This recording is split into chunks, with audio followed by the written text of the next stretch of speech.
Crush and sprinkle them around your garden veggies. Whether you're growing tomatoes, peppers, cucumbers, or anything else, they're priceless in the garden. Your harvest will be richer and juicier.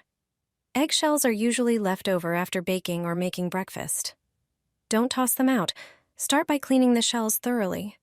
Pour hot water over them to remove any leftover egg white.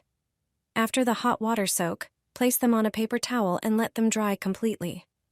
Eggshells are a natural source of calcium, which supports strong plant growth. They also improve soil structure when mixed into the ground. Once dry, take them out to the garden, crush them in your hands and scatter around your tomatoes or other vegetables.